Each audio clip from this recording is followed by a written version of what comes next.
is up, guys, and welcome to the Casual Wrestling Show. I am your host of the show, the Notorious Nerdy D, alongside my amazing podcasting and life partner, the one and only Level Up Lauren. What's up, y'all?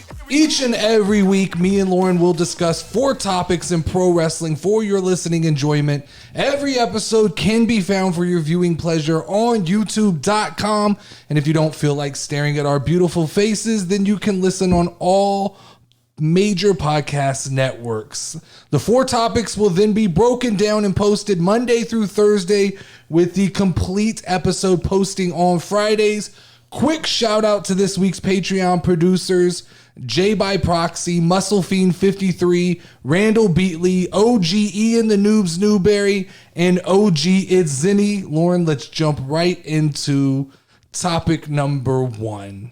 All right. So topic number 1 this week is going to be just the biggest headlines from the past week of wrestling. That's what we're going to talk about. So I have 5 headlines we can talk about. First, let's talk about Sami Zayn and SmackDown, and Sami Zayn acknowledging Jey Uso as head of the table. Nice. And then the exchange of the little fist pound situation. Get out of here. This is interesting to me. This is cool. This is the most compelling thing going on in wrestling right now. I agree. It's what's sad is, by comparison, everything else then sucks. Yeah. Like, everything else on SmackDown was a little bit of a letdown, and I know we'll get to talking about it, but there's a lot of other stuff that happened that I don't necessarily even remember. Yeah, I mean, I was most excited about that, and when I was making the notes for 5 things we should talk about, 5 current events, it was tough because Carmella came back. That's a Monday Night Raw thing, right? Carmella came back. What else is going on that's relevant? Cody Rhodes and Paul Heyman. Yeah. That's interesting. That's worth talking about. The elimination, both of the elimination chambers are kind of filled out. Madcap Moss is the new Intercontinental. But I mean, in comparison to the Uso situation, nothing is that exciting or worth paying attention to. I felt like on SmackDown, I still I have a real bad problem. I feel like wrestling shows are supposed to be like fireworks shows. Mm-hmm. You start small and you end with a grand finale that leaves everybody happy. And it's why I had the complaints with the Royal Rumble, where everybody was like, you can't do that last. You have to do Roman and Sami. I don't think that had to be last. While I think that was a great emotional moment for the moment, I don't think that it necessarily had to be last. I think you could have started the show with that, and people would have kind of been talking about it through the show, building up to the Men's Royal Rumble ending the show. I'm not going to argue about that. Everybody has their own opinion on what should have been first, what should have been last. But I will argue the fact that I think on SmackDown that anything that has to do with Sami Zayn or the Usos needs to end the show. I agree with that.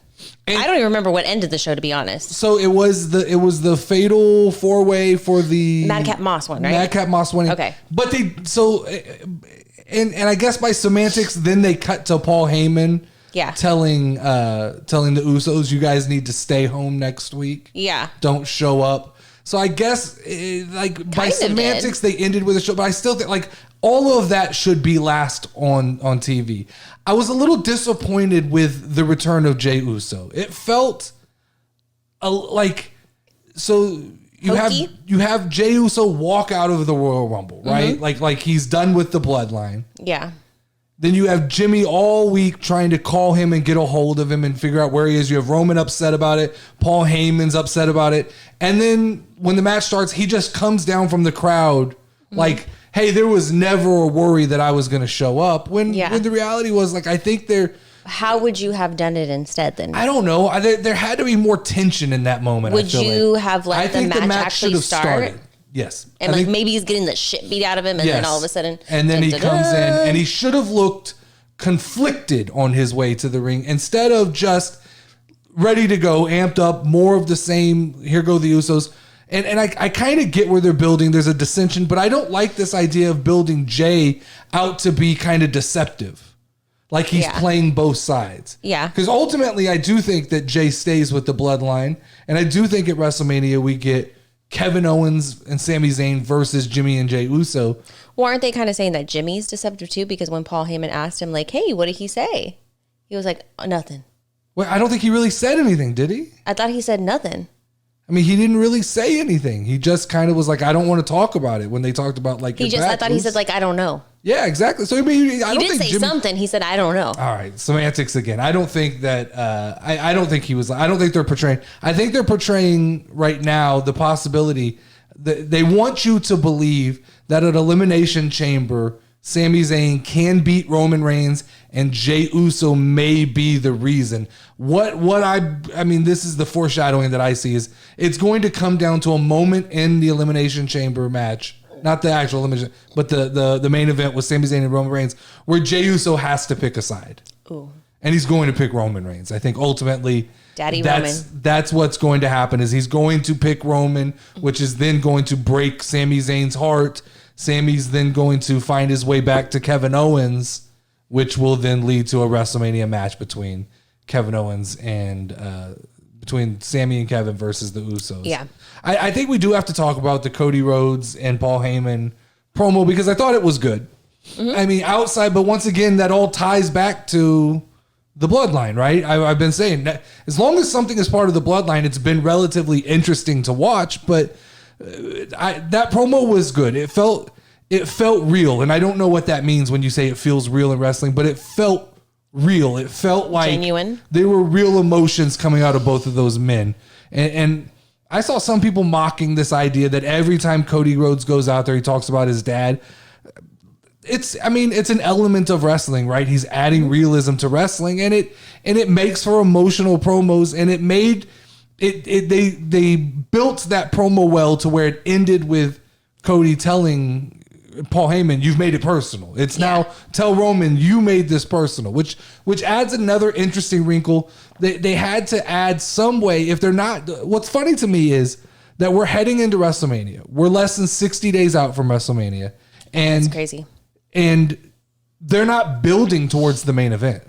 There's a whole sub story going on with your world champion that has nothing to do with the person he's set to face it. Typically, like in years past, main events in WrestleMania have a little bit of like a build around them in the like the road to WrestleMania. There's a build going towards, but right now with Sami Zayn, he's derailed that, and the focus is on Roman and Sami. And so how do you shift that? I guess the way to do that is by using Paul Heyman as a proxy, having him go to Monday Night Raw, having him irritate Cody Rhodes, which will then lead. But I think, coming out of Elimination Chamber, it'll be interesting to see how they actually decide to, with Cody on Monday Night Raw and Roman on SmackDown, where are they going to get the interaction? How are they going to get the two in the ring together? How are they going to sell that match? Because that's definitely not the match they wanted. Like they can spin it in every way, shape, and form and try and tell us this is the main event we were always going with. They wanted The Rock. Yeah. I mean, they wanted The Rock. So why do you think that he didn't do it? Like, who, The Rock? Yeah. I mean, to be honest, I think it's money. I think point blank, at the end of the day, it's money. I think that The Rock is a movie star now. He's not a wrestler. So they lay out a script, like a line of scripts. This is what your year is going to look like. And I think he looks at it and he goes, if this date is open, I figure I can work into this. But it does take time to train. He doesn't want to go into a wrestling ring and embarrass himself. Oh, yeah. So he's got to set aside, and every minute, like time is money. Every minute that he spends training for wrestling is for that one payday, whereas he can probably shoot 3 movies in that amount of time. True. He also has to look at it like what is he, 50 something years old? You also have to wonder, is the wear and tear worth it? Am I going to injure myself? Do I get an injury that then takes me out of being able to do movies? Ooh, yeah. So I think there's so much the risk reward of it. I imagine that he's managed by like agencies that tell him that's a bad idea. I think for The Rock to actually come back and wrestle, he has to put his foot down and kind of say, no, I'm going to fucking do this. Well, I just remember too, he's just doing that whole football thing too, right? So he's got there's a lot on The Rock's plate. And so I think that as compelling as it is for wrestling fans, I think for The Rock, it may not. And then what? So is the storyline that he comes back and gets beat by Roman Reigns? Yeah, and then what is that for him? As stupid as it sounds, what does that do for The Rock's career in general, for his wrestling legacy? Like, what does that do? He may look back and go, my wrestling is fine. I can show up, do a couple appearances every so often and have fun, but I'm done in the ring. And I know he likes to keep the idea open. He likes to tease and go, well, maybe next year. Well, I'm not ready this year. Maybe next year.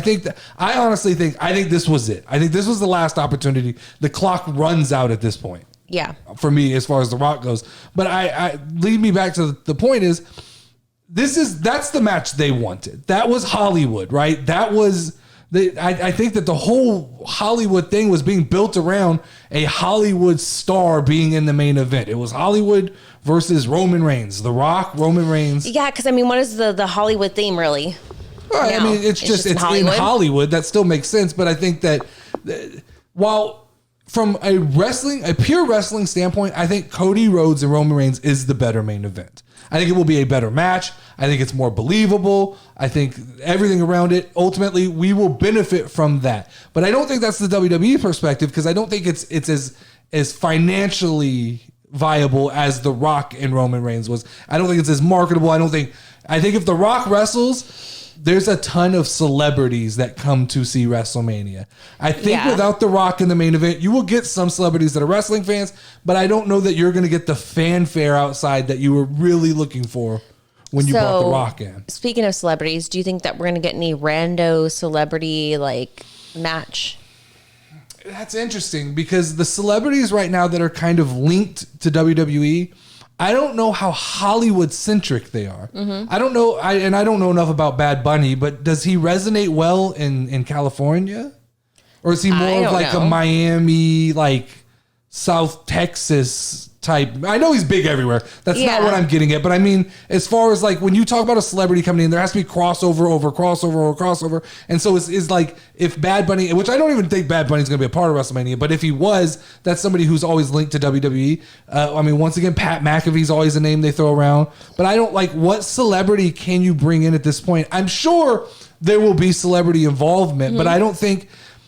One thing that's happened over the last couple years is, and you can blame Bad Bunny, you can blame Pat McAfee, you can blame Stephen Amell and these people, is the celebrities who have come in have started to take it serious. Yeah. So when they get in, Logan Paul even, right? They come in and they're impressive. It makes you realize how bad some of the celebrities from the past actually were. Which then leads... I didn't experience enough of them, so I wouldn't know. I mean, I've seen Snooki. I've seen... the only one that I saw was... Maria Menounos or whatever. The Snooki one that you showed me, I think, on South Park. There's been quite a few celebrities who come in and they're eye candy, right? They're a name so that people pay attention. They stand there, they get tagged in, they do one crazy thing like Snooki did a back handspring, and then they're back out and it's back to the wrestling. With Logan Paul, you can count on Logan to wrestle. With Pat McAfee, you can count on him to wrestle. With Bad Bunny, you can count on him to wrestle. Yeah. I don't know who they can call upon right now that they can bring in that'll wrestle. And that would be impressive. So I mean, do they need a celebrity? I think that they'd like one. I don't know that the card's necessarily going to need one. We talked about last week how the card was shaping up, and I don't think there's any problems with the way WrestleMania is shaping up. I think the only problem is that they set expectation of for the last 365 days, we thought we were going to get Roman Reigns versus The Rock, and now we're getting Roman Reigns versus Cody Rhodes, which shouldn't feel like a letdown, but there's a certain piece of it that feels like a letdown. Yeah. Now, we did get the names for the United States title Elimination Chamber match. Austin Theory, Seth Rollins, Johnny Gargano, Bronson Reed, Damian Priest, and Montez Ford. That's lining out the group for the Elimination Chamber. Who do you think, who's the favorite in that group for you? Are we going to who is my favorite, or who do you think will win? What makes most sense to call that match now that we know who's in it? I'm thinking Seth Rollins. So you think Seth? I think Austin Theory. Okay. I don't think he. I think this, to me, when I look at this, the way they've set this group up, it looks to me, if you go through, Austin Theory seems most likely. I think he goes into WrestleMania as the United States champion, probably faces against John Cena. That makes sense. Seth Rollins looks to be headed on a path to Logan Paul. So he doesn't need to carry the title. Johnny Gargano would be fun. I think it's interesting. I think you need more of a build up than just letting him win it in the chamber. Bronson Reed is a wild card. I don't think they're ready for him, but I think he will be destructive in that match. Damian Priest, maybe outside of Austin Theory, would be the favorite because of how hot the Judgment Day kind of is currently on TV. And then Montez Ford, who I think should win it, right? I think out of that group of people, Montez Ford is the most exciting character that WWE has. Oh, yeah. To me, he's everything that Austin Theory is trying to be, but he's already there. The problem with Montez Ford is I think then you get into do you break the Street Profits up? And I think with Angelo Dawkins just now kind of coming into his own, I think that it's not time to break them up. It's time to lean on the Street Profits and he's let really them, fucking shown I mean, just taking his physical fitness. Shape. Yeah, I've seen him do moves that I never thought that he could do. No, he's awesome. He's impressive. He's fun to watch. So I had a rando question for you. Who would you say is the biggest star in the Judgment Day besides Rhea Ripley? Biggest star? Yeah, who holds the most star power? I mean, as fucked up as this can sound, I think Dominic Mysterio. Right, from a hate point of view, even not just a love point of view. I think it's you love to hate him and you hate to love him. Right? I think he has that that kind of conflicting fan base, which is really funny because that whole Judgment Day storyline, in my opinion, is really built around him, kind of almost come on, Dom, making fun of him at some point. Yeah, I mean, if you remember, there was a Judgment Day without Dominic Mysterio. It's and hard they weren't to think as back interesting. Yeah, I'm with you. I think it helped elevate Rhea Ripley too, the whole mommy thing, you know what I mean? Definitely. I think 100%. I think Rhea Ripley has benefited the most from the Judgment Day. I think that Damian Priest has benefited the least from the Judgment Day. I think that Finn Balor has basically been par for the course, right? Yeah. Finn Balor's always this guy who seems like he should be relevant, but just never quite gets. I think that he will get a little bit of a moment going into leprechaun. If they do Edge versus Finn Balor at WrestleMania, he'll get a little bit of a moment. But I do think, if you're asking me, I think that Dominic Mysterio has gotten the most shine from. Which is interesting because I've actually kind of a little bit have liked him lately. Just from an entertainment point of view. I've never disliked Dominic. So the misconception is that I've said things about Dominic Mysterio that make me appear to not like. I don't dislike Dominic Mysterio. I said he wasn't ready for the opportunities that he was being thrust into. Matches against Edge and the main event of Monday Night Raw.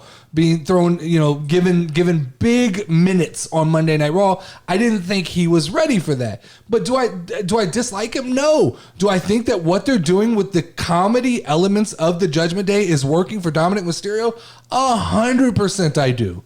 Yeah. That has made him the most likable he's ever been. Him understanding that he is a joke makes him don't flash that in my face. Adjusting my belt. All right, here. so we got the names for the women's chamber. We got Asuka, Liv Morgan, Nikki Cross, Raquel Rodriguez, Natalya, and Carmella. Any thoughts on that? I'm gonna go Asuka here. I'm with you. I think that this is a weird lineup of people because Carmella has no chance. This is essentially lining up who's going to fight Bianca Belair at WrestleMania. That's what this is. That's what this is set up for. Okay. And when you look this is weird because none of these names were really in the conversation a couple months ago. I think it was always... again? Who was it? Right. Who's in the match? Yeah. Asuka, Liv Morgan, Nikki Cross, Raquel Rodriguez, Natalya, and Carmella. Now, I think they're hinting at Natalya getting beat up before she gets there. I think that may have been what they did on SmackDown and maybe it's Ronda Rousey or Shayna Baszler takes her spot. I don't know. I don't think that matters because I don't think any of them are winning it. Would Bianca Belair, Ronda Rousey make sense? Is that a match anybody's interested? I don't think so. No, because they both... I don't mean to sound mean, but I don't feel like Ronda Rousey has very much personality. She's good lately about building off other people, but she kind of reminds me of... Who is it that just that's mean to say it. They're better when they don't talk. When she kind of just stands there and she looks serious. So I like her with Shayna Baszler. That's what I'm saying. I like the part where she plays with Shayna Baszler where she just kind of stands there and she's the muscle to me is what I see it. She talks with Shayna Baszler. So I don't think she's just forgettable. What is this? See, I disagree. I think it's that she's uninterested. I don't think she's interested in a singles thing. I think that she likes being out there with Shayna Baszler. She's more comfortable. She's more comfortable when her friend is standing next to her. And I think so. Why not book her that way? I like her. I like them together. I like her in a tag team championship match against Damage Control. If it's not going to be Becky and Bayley, I'm okay with it being Damage Control. That's where I want her. So I'm with you. But when I look at this list, Raquel Rodriguez is a long shot. Raquel, is it time? Could you do Raquel Bianca this early? I don't think it works. I think it works. I think it builds a new star. Yeah. But I think more than likely Asuka is the most over with the fans right now. Dude, her new character is crazy looking. Yeah, people were excited for that. So I think that is probably the best bet for WrestleMania. And then we got Madcap Moss. Madcap Moss won his opportunity to take on Gunther for the Intercontinental Championship belt. Good for Madcap Moss, but that's 100% just a placeholder. I feel bad because they keep sticking Madcap in these ultimately, and we're going to talk about Baron Corbin in a little bit, but there's a few wrestlers that I'd say WWE puts them in positions to fail. And this is a failing position. Madcap has all the talent in the world. He has all the athleticism. He actually has a likable personality. But like to put him against Gunther, when you know Gunther's not losing the Intercontinental title the month before WrestleMania, it's pretty well established. It's either going to be Gunther, Drew McIntyre, Gunther, Sheamus, or all three of those guys in the ring at the same time. So to throw Madcap Moss into this situation, he's basically going to just hold the spot for those other guys until we get around to WrestleMania, like to properly building the matches. But I don't understand.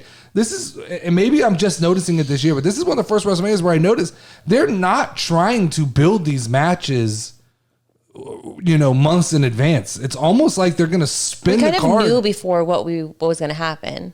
Yeah, I guess you knew, but like all of that is based on predictions and people trying to figure things out. But they haven't really teased anything between Gunther, Sheamus, and Drew McIntyre. Right now, Sheamus and Drew McIntyre are locked up with the Viking Raiders, right? And Hit Row. I think so, yeah. And all of that stuff. They're kind of in the mix of the tag team world. So it'll be interesting to see how they spin all this stuff we talk about. Like, they haven't really teased any more of Dominic Mysterio and Rey Mysterio. Yeah. I mean, it's like you said, there's 60 days. How long do they have to I think it's 60 days. I mean, whatever it is, we have one premium live event between now and WrestleMania, and I just don't feel like they've started to build those matches yet.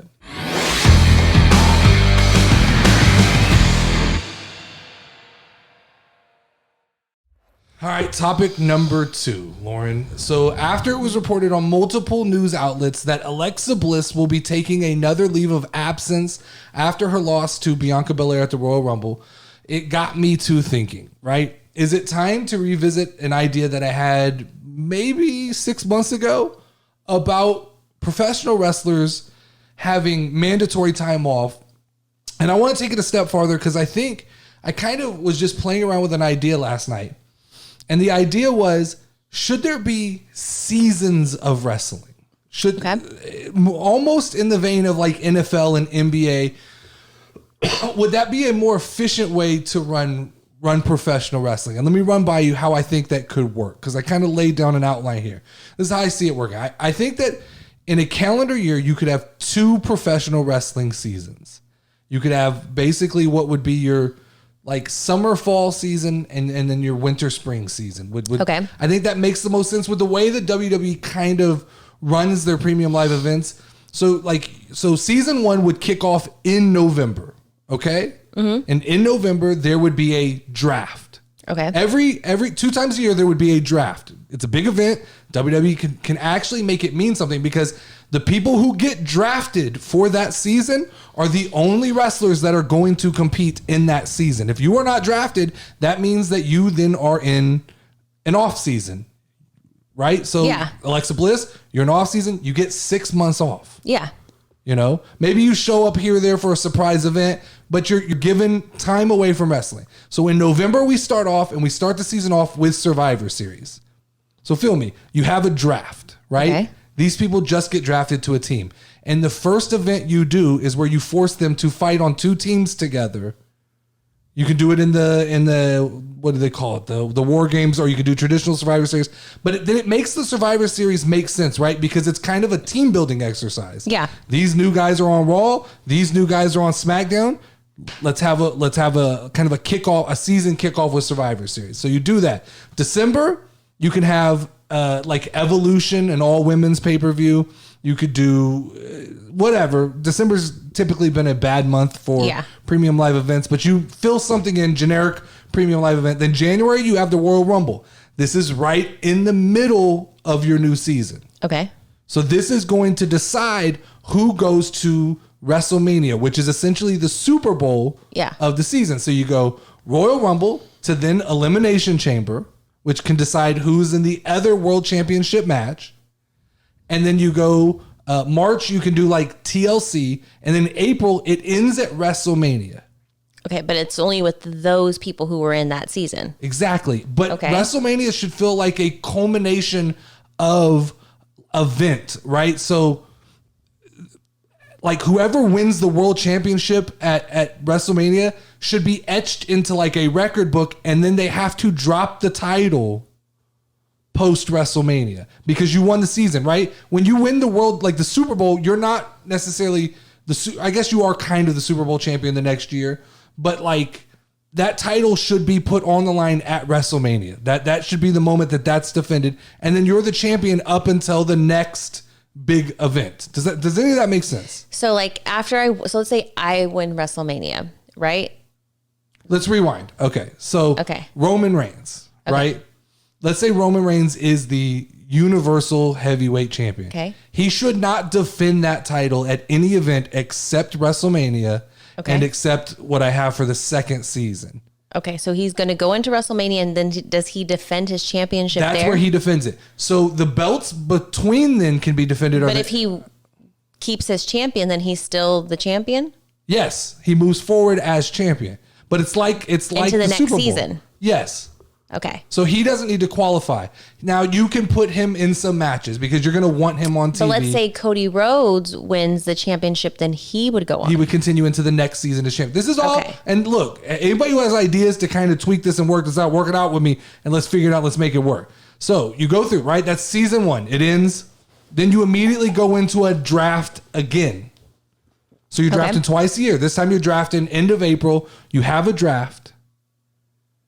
Okay. And you reset SmackDown, Raw. These are how basically this is the two teams that are going to tour the country, because basically wrestling is 2 tours. So you set your tours, and then you start off with Money in the Bank. So this season there's a wild card because whoever wins Money in the Bank can challenge at any point in time Roman Reigns for that title. Okay. Then you go Hell in a Cell. So technically, whoever wins WrestleMania still has to go to the next season. Yeah, but typically that guy doesn't want a break, right? Your main champion doesn't want that break. Yeah. The people who aren't going to want the break are essentially when the season ends, you're going to look and go, who's banged up? Who could use 6 months off? Randy Orton? All right. You're going to sit out this fall season, right? It's not really in a sense of like, let's really draft. It's assess the roster. What 30 or 40 guys do we need for the next 6 months? Let's pull them up. It's giving people a break. They get to literally just take off, go home 6 months. They can go to the performance center and train. And it changes, right? It's not the same people who get like the first season off. No, it should always be changing whoever needs it, right? Along with NXT. So every time you could have guys called up from NXT, you could have guys go down from NXT back to NXT for 6 months. If like, let's say someone like Madcap Moss, right? He's not doing well on the main roster. You could have him drafted back into NXT without it feeling like a demotion. It feels like they drafted him. So I'd go Hell in a Cell, then I'd go King of the Ring. I think that gives you a little bit of excitement. Then right in the middle of the season, SummerSlam. But make it a big party. Make it like Bash at the Beach. Do it at like a Miami on the beach, like a spring break type thing feeling. That would be cool. And make it a big party. Less about like the wrestling and make it a big party. Then we go Extreme Rules. Then we end the season with a second WrestleMania, which is Crown Jewel. Oh. Crown Jewel is the second big event where the title's back on the line. Because if Abu Dhabi wants those big matches, have it lead up to something. But it's actually kind of cool. In doing this, I think that what you could do is you could make records matter, right? So that you only have to have a guy be good for 6 months. If The Miz has a good season, then heading into WrestleMania, this is the guy that's going to challenge the grand champion. Yeah. Right, yeah. Roman Reigns, whoever's holding that belt, and I see this working on a level of like making it feel more like sports and less like a run-on sentence. Wrestling has a tendency to feel like a run-on sentence where guys just jump into the next situation. It would make sense if like Dolph Ziggler is trying to get a match with Austin Theory because he wants to improve himself in the rankings, so that when it comes to WrestleMania, he's in a spot to get one of those belts, right? He wants to get the United States champion because maybe we said, maybe all of the champions automatically carry over to the next season. So they don't have to worry about the draft because they have that belt. So you mentioned ranking. So it'll actually be like a ranking system of the wrestlers. Think about the amount of conversation that could be had if there was an actual ranking system within wrestling. And it actually, so like if every week there was a power rankings that came out, and they used to do this, but in AEW tried to do it, but if you have to do it efficiently, you can't half-ass it. Like have made up numbers. Yeah, but if there was literally like a ranking system, like we're going into WrestleMania and it looks like Montez Ford and The Miz are points off from being number 2 and getting that world championship match. Then they'd have to win like this match against so-and-so in order to move up the rankings to be eligible.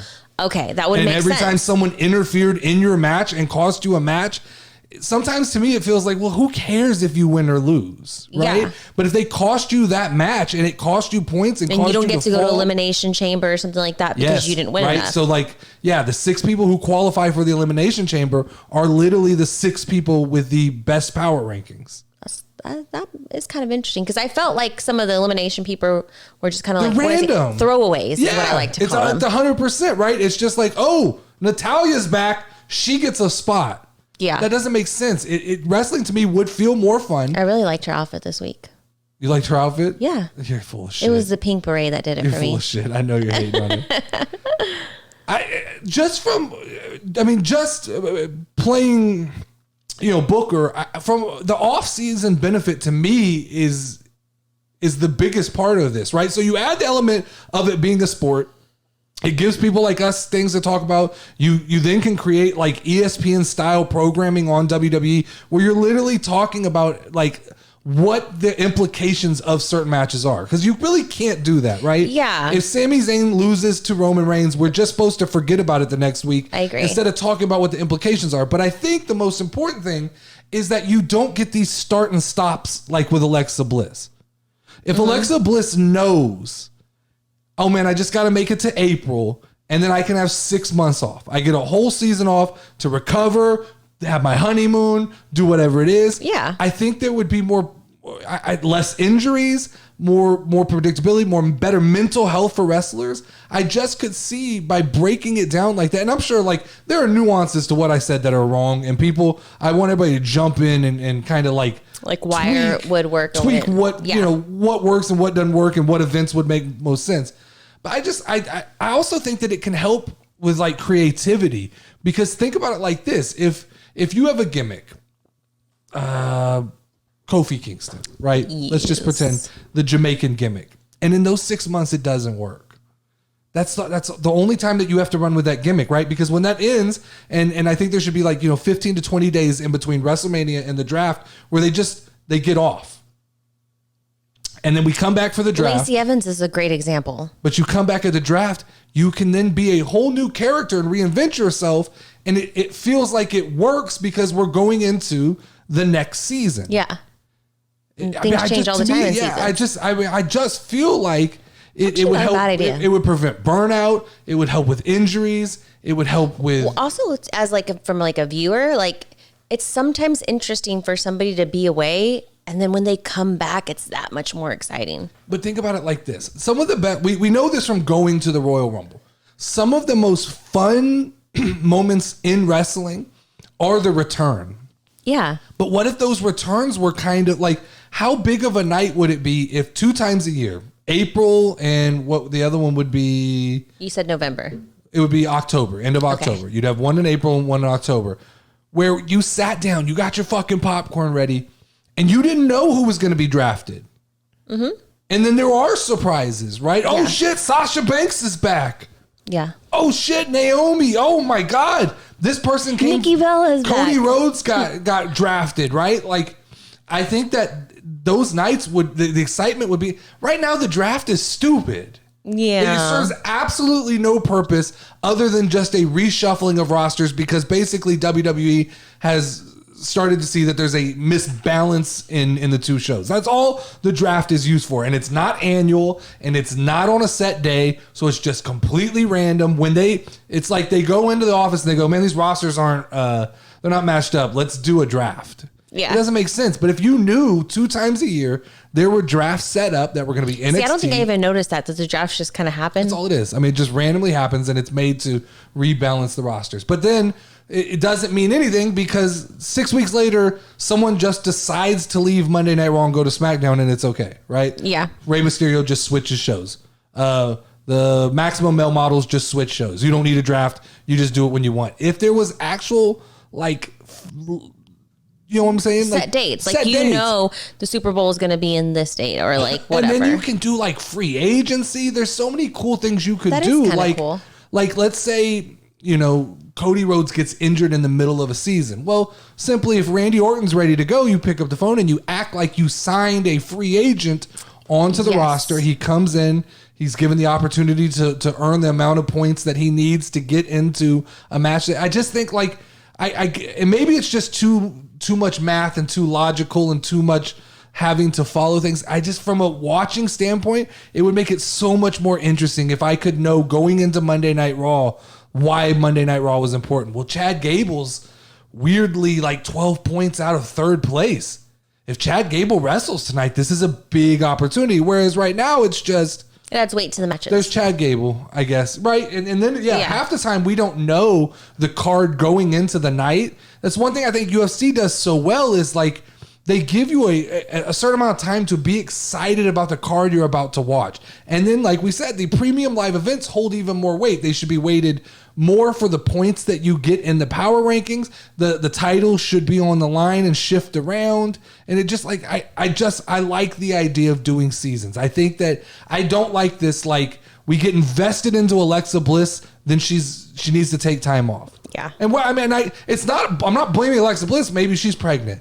Maybe they said it was planned time off, didn't they? I don't know. I mean, I don't know. I didn't read deep into it, but I'm just saying, like, I don't know what it is, but it's just so fucking weird that, like, we've been invested into why, if this is planned time off, why have Bray Wyatt get invested into her story and Uncle Howdy?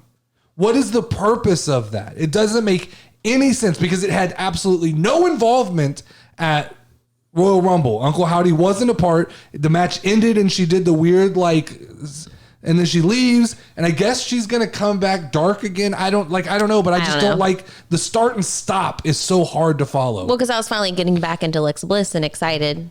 And then, like, you know, if it's scheduled time off, she came back, what, 5 months ago, 6 months ago? So what, I mean, how are you scheduling? It doesn't make sense. 2 seasons to me makes way more sense.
All right, topic number 4 is today's listener submitted question.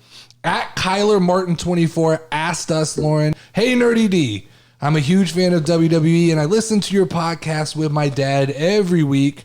I'm curious to know, what are your current favorite products available on the WWE shop, and what kind of things would you like to see added to the shop in the future? Thank you for taking the time to read my question. You're welcome, Kyler. Do you want to go first? Or you want me to go first? You can go first. All right, so Kyler, my favorite thing on the WWE shop right now, there's a new Asuka shirt, and it says Fear Asuka. Yeah, and it's purple and it's got her with the new face paint and stuff. That's probably my favorite thing on the shop right now. There's a lot. The shop's pretty. Not a lot's changed right now. There's not a lot of new merchandise.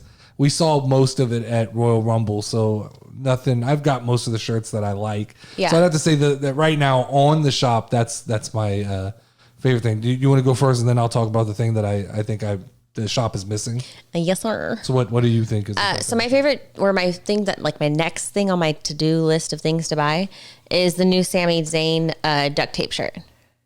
I like that. I just don't know how long that's going to be relevant. I do like it. Well, I just want it. It's cool. It's like an impulse buy. Like, I need it right now. As far as what I think is missing from the WWE shop, this is something I've talked about numerous times, that I still, like, I don't understand this gap in, like, merchandise. Okay. Is why hasn't WWE, it seems like such a missed opportunity, why hasn't WWE partnered up with a legitimate sports shoe company and created signature shoes for professional wrestlers? Nike, Under Armour, Reebok, I don't care which one, pick one. But, like, it's, for me, professional athletes like Tom Brady, Michael Jordan, Steph Curry, they're on TV on a weekly basis, and wrestlers are right there. Right now, you've got, like, the Usos wearing Jordans. Oh, yeah. Why wouldn't you create, like, the Uso one? Why wouldn't Nike or somebody in WWE partner up and create signature shoes for wrestlers? I know, I get some wrestlers wear boots, and that's okay. You still could give them a signature shoe that they come out in when they're cutting a promo or doing things like that. But there are wrestlers who wrestle like John Cena. How did John Cena never have a tennis shoe? I don't know. Like, that, it blows my mind. That probably would have done really well. Think about the benefits of having custom they bought his shoes. Armbands and his headbands, and, like, they would have bought his shoes, bro. You can't tell me there's not a group of, especially elementary school kids, but probably grown men too, that wouldn't go into Foot Action right now and buy the Cena 6s, right? Yeah. As long as they're legitimately not stupid looking shoes. Yeah. Which is why I say, why wouldn't they just make the shoe that they wear? Does that make sense? Like, no, because I think that creating the signature shoe, you have them sit down with Nike and make the shoe they like, right? That's why I think it's important. I get that, like, WWE shoes exist in Walmart, and they're, like, made of plastic, and they have, like, an insert with, like, pictures on it. This is not what I'm talking about. I'm talking about, like, when Steph Curry sits down and designs the Curry 6 or like whatever. The shoe that he would want? Yes. So, like, the Usos would sit down, design a shoe, then wear that shoe in the ring, and then that shoe is That's what I meant. Like, have them wear the shoe that they're selling. That's what I'm saying. Yes. Okay. I thought you were saying, like, oh, we wear Jordan 1s. Let's just call those the Usos. No, like, they should have a signature shoe that they actually wear in the ring, and then they sell that shoe. Yes. I want Jimmy Uso's shoe, right? I want so-and-so's shoe. I mean, these days you got, like, Kanye has shoes. You have rappers, musicians. Mm-hmm. Why don't professional wrestlers? Bliss wears, like, Doc Martens and Converse. Why wouldn't you make, like, and Converse is owned by Nike, right? Mm-hmm. So you... Oh, are they really? Yeah, so you Converse. Have, like, if you make a deal with Nike, you can have them. To me, number one, I think it legitimizes professional wrestlers as athletes, right? Yeah. Because if you go in to Foot Action now and you've got the Currys and you've got the LeBrons and you've got the Kyries and you got the Zigglers, right? Yeah. That's probably a bad example, but I mean, like, Roman Reigns, right? You have the Roman Reigns. I would buy Alexa Bliss shoes. Converse. Exactly. That's Asuka my point. Converse would be so cool. Right? Or whatever shoe it is they decide to wear, right? The Kevin Owens lows. And maybe Kevin Owens doesn't wrestle in them, but maybe he wears them when he's, in his jeans doing a promo. Yeah. And you show and you feature these characters wearing these. It just doesn't make sense to me that already WWE hasn't linked up with one of, I mean, Reebok, Puma, Nike, Under Armour. I don't care which one it is, but and do it right. You can't, if you just go out there and take 5 stupid shoes and slap their names on them, it's not going to work. You've got to legitimately sit down, let the wrestlers have input in building the shoe they wanted. I mean, I can't think of what is the reason you wouldn't do that if you're WWE. I don't know. I mean, is it market control? But that seems stupid to me. Like, I don't think WWE wants to get into the business of making shoes, but it's another revenue stream that you have. Like, I don't get, to me, that is the one place when you go on WWE.com, you can buy hoodies, you can buy jewelry, necklaces, t-shirts, underwear. You can buy all that shit, but you can't buy shoes. And it's just funny to me. I've thought of, like, I've gone on Nike ID, or it's not called that anymore. That ages me. When I was young, it was called Nike ID. It's Nike customization, where you go in and you hit customize and you can customize a shoe.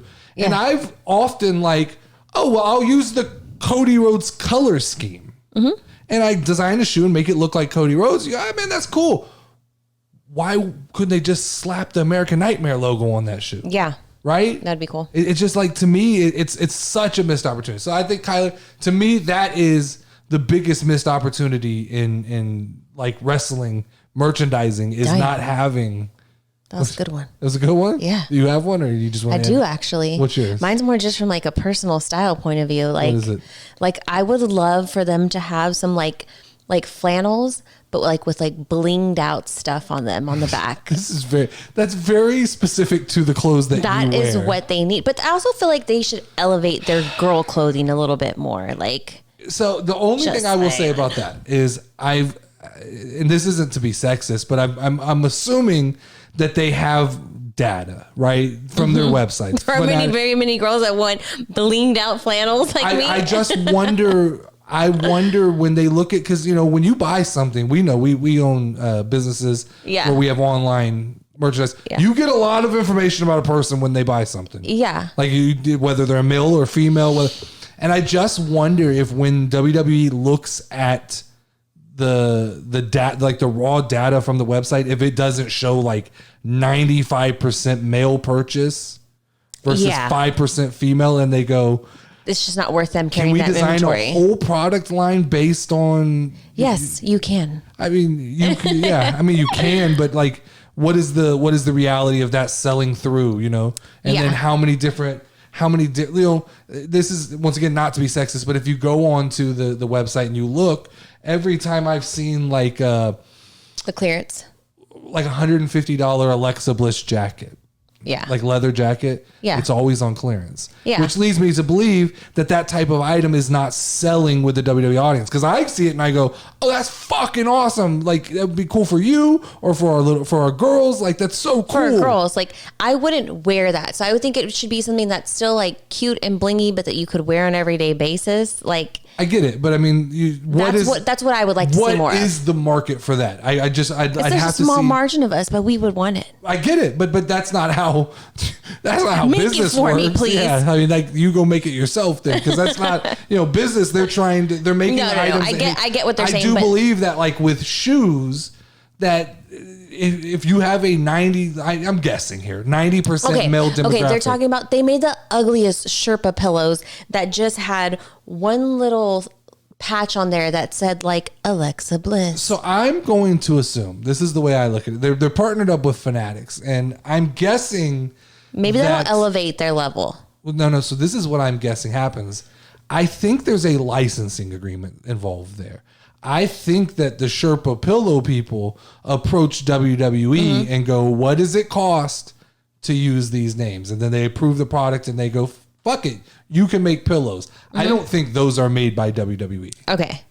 I was like, because I'm sure they lost a lot of money on those ugly pillows, and I was going to pay $30 for their name to be on it. If you look on the shop, right, you'll see weird items that get recycled, kind of cycled through, and you go like, who's buying that? Like, what, you know, like weird items. Like right now there's measuring charts for kids. What do you mean? It's like a picture of Alexa Bliss and it's got like a ruler next to it and you put it on the wall. That's kind of cool. It's cool, but like, but who who's really going to buy that? Yeah, like where did that idea come from? Yeah. Is I guess more important what I say. I think shoes work, especially. I agree with you. I mean, look, I can just go off of the raw data from like podcasting, right? We know, I look at my audience, it's like 92% male.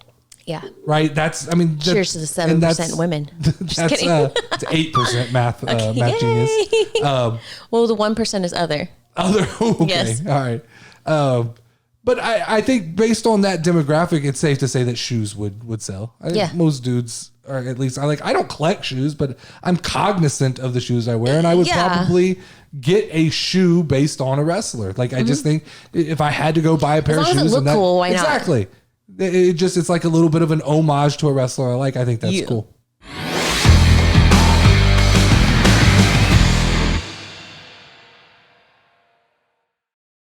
All right, bonus topic. As always, it's time for 10 questions where Level Up Lauren takes on the challenge of identifying a mystery wrestler chosen by me, Nerdy D. If Lauren wins, she gets to hold the prestigious casual wrestling title for the next episode. But if she misses, the belt returns rightfully to its owner. You're 1 week as a current champion. How does it feel? How are you feeling? Amazing. Feels good. Feel good. I mean, I had to, because you are so disrespectful to the title. I got it out, wiped it off, and set it in your chair for you as a loving husband. Yes. But all right, so this week's a little different. I spun a wheel. I created a wheel that I'm going to spin, and the wheel. It's a cool little wheel. Every week after it picks, it removes the person from the wheel. So that wheel of mystery. Yeah, but now this gets a little harder for you, I think, because there are some names on that wheel. It's every name from the WWE.com roster. Not that are current Raw and SmackDown members. Okay. But there's, some weeks you might get an easy one. Some weeks you might get a tough one. But it looks like to me, they could get a little tougher. So let's go 10 questions. Here we go. Starting off. Okay. Questions have to be wrestling related. Remember that. Okay. All right, let's go. Are they on Raw? Are they on Raw? Yes. Okay. Make sure you speak up and into the microphone. Have they competed in the women's division? Yes. Okay. All right. So they're a woman and they're on Raw. Were they on last week's episode? No, I don't believe so. Okay. It's 3. So am I allowed to ask if they have long hair? Yeah, I guess I think it's stupid, those other rules that you made up. Would their hair hinder their wrestling performance? Yes, it does, because like if it was Bianca Belair, it's a crucial part of her gimmick. Yes. They have long hair. Yes. Okay. Do they have blonde hair? So this is where these questions get funny, right? Because it's so easy to eliminate. That's not a wrestling based question. Okay. Is their hair a significant part of their gimmick? Because they're blonde. That's 2 different questions. Is their hair a significant part of their gimmick? No. Because they're blonde. Because they're blonde? What does that mean? If somebody had colored hair, so like Becky Lynch having red hair is a significant part of her thing because it's red. So I'm asking because their hair is blonde. I think the best I can do is their hair, is it significant to their costume or something? And it's not. Damn motherfucker. It's not. Okay. So they're blonde. All right.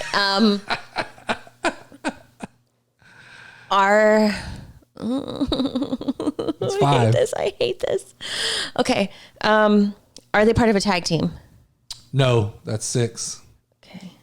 Have they been brought back through Triple H? No, that's 7. These are an old wrestler. All right. Are they under the age of 30?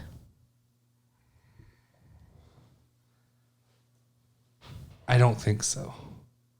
I'm gonna say no. It's a factual statement, so yes or no? I'll no, and I'll eat it. Okay, so they're older. Okay. Older than 30. Have most of the roster's older. Have they held the women's championship? No, that's 9. 10 has to be a guess. Oh, fucking shit. All right. That was a bad line of questioning, I feel like. You're going to need to go work your strategy out. Is it Alexa Bliss? No, Dana Brooke. Oh, I should have gotten that one. I should have asked if she used to be a bodybuilder, man. You could have asked about the 24/7 championship. You could have asked about bodybuilding. You could have. Hey, I almost had it though. She was blonde. Yeah, you're gonna have to work on your line of questioning because it is I mean, I almost think that a non-wrestling person can eliminate people based on blonde hair, boy, girl. Well, I think in pictures, and that's so fine. This is. So you're gonna have to. You got creative with the hair question because I think I will accept the version of the question not for blonde. I think blonde and brown hair will be one, but I think that needs to come over. It's time to so your new champion for next week, it comes back to Daddy whatever. Jay. But that is all the time we have this week for the show. Make sure to tell a friend to listen tell a friend and like and subscribe to this week's episode. Make sure to tune into the Nerdy D show as well, where we talk about all kinds of random fun topics. I think we're talking about aliens this week. Ooh. That'll be fun. As always, I am the Notorious Nerdy D. That is Level Up Lauren. And Lauren, ring the final bell. Ding, ding, ding, ding, ding, ding, ding, ding, ding. Step in the ring, if you ready, let's go. Hey, casual wrestling community show. You already know, talking WWE. Keep it rolling and hosted by Notorious Nerdy D. Don't be sure that you gon' find. Tune in cause it's online. Hit 'em with a figure 4 leg lock.